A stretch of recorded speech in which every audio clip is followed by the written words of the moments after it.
পেহেলগাঁওয়ে নৃশংস সন্ত্রাসী হামলার ঘটনায় যারা সোশ্যাল মিডিয়ায় সাম্প্রদায়িক ও হিন্দু মুসলিম খেলায় মত্ত তারা কি বলবেন? ঝন্টু আলী হিন্দু না মুসলিম নাকি ভারতীয় সেনা জওয়ান?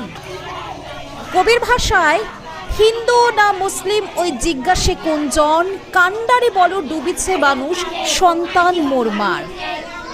সামনে ঈদে বাড়ি আসার কথা ছিল ভারতীয় সেনা জওয়ান ঝন্টু শেখের, কিন্তু বাড়ি আর ফেরা হলো না, কাটানো হলো না পরিবারের সাথে খুশির।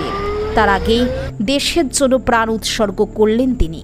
কাশ্মীরের জঙ্গিদের সাথে লড়াই করে শেষ পর্যন্ত দেশের জন্য প্রাণ বিসর্জন নদিয়ার বীর সেনা জওয়ান ঝন্টু আলী শেখ। পৈশাচিক জঙ্গি হানায় ২৬ ভারতীয় পর্যটকের মৃত্যুর ঘটনায় যখন একটি শ্রেণী একটি সম্প্রদায়ের ওপর বিষোদ্গার করতে ব্যস্ত, ঠিক তখনই দেশের জন্য প্রাণ বিসর্জন দিলেন এই বীর বাঙালি সৈনিক।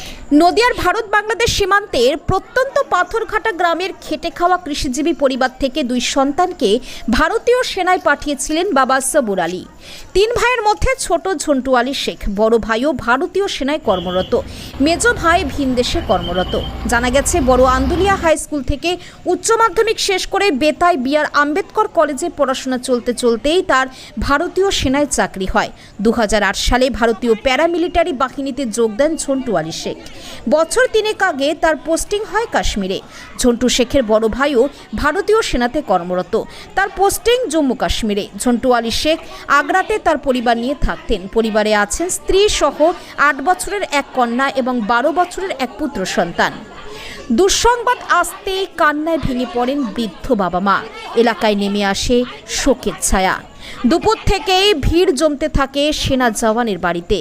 এদিন তার গ্রামের বাড়িতে দেখা যায় মা শুয়ে আছেন বিছানায়, বাবা অসুস্থ, বারবার মূর্ছা যাচ্ছেন তারা, মানতে পারছেন না ছেলের মৃত্যু। ১ সপ্তাহ আগে এমনি সামনে বকরিদ আছে, বকরিদে বাড়ি আসবে এই কথাই বলেছি।